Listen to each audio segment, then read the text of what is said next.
હેલ્મેટના કાયદાનું સુરત શહેર પોલીસ દ્વારા ચુસ્તપણે પાલન કરાવાયું। સુરતમાં રાત્રિ દરમિયાન હેલ્મેટ વિના નીકળતા લોકો સામે કાર્યવાહી થઈ। માત્ર 4 દિવસની અંદર પોલીસે 11,231 વાહન ચાલકો પકડાયા। ટ્રાફિક પોલીસની 40 જેટલી ટીમ દ્વારા રાત્રિ દરમિયાન આ કાર્યવાહી થઈ। હેલ્મેટ વગર ફરતા વાહન ચાલકો સામે કડકાઈ હાથ ધરવામાં આવી।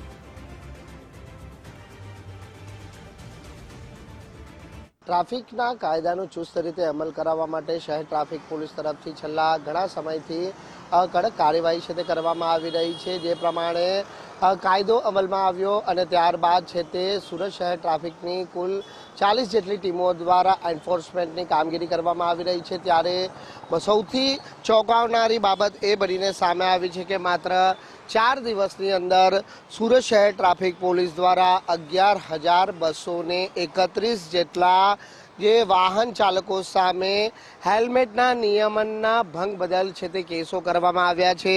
આપણે જણાવી દઈએ કે આ જે કાર્યવાહી છે તે દિવસ દરમિયાન નહીં પરંતુ રાત્રિ દરમિયાન કરવામાં આવી છે, કારણ કે સુરત શહેર ટ્રાફિક પોલીસ જે હેલ્મેટના કાયદાનું ચુસ્ત રીતે પાલન કરાવવા માટે રાત્રિના સમય દરમિયાન પણ છે તે રોડ ઉપર છે તે આવા વાહન ચાલકોને ઝડપી પાડવા માટે કાર્યવાહી કરી રહી છે।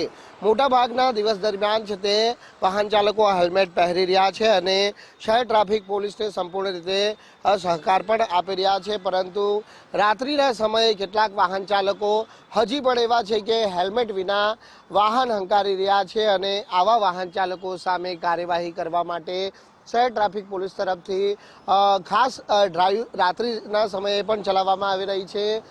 20 માર્ચથી લઈને 23 માર્ચ સુધી સુરત શહેર ટ્રાફિક પોલીસની કુલ 40 જેટલી ટીમો દ્વારા કાર્યવાહી કરવામાં આવી, જેમાં 11,231 જેટલા ટુ વ્હીલ વાહન ચાલકો છે તે હેલ્મેટ વિના છે તે પોલીસના હાથે ઝડપાયા હતા। ત્યારે આ તમામ વાહન ચાલકો સામે હેલ્મેટના નિયમનના ભંગ બદલના જે કેસો છે તે કરવામાં આવ્યા છે અને આગામી દિવસોમાં પણ શહેર ટ્રાફિક પોલીસની આ રાત્રિ દરમિયાનની જે ડ્રાઈવ છે તે કડક ખાતે છે તે ચાલુ રહેશે। કેમેરામેન અક્ષય વાડે સાથે રાકેશ બ્રહ્મભટ્ટ, ગુજરાત ફર્સ્ટ, સુરત।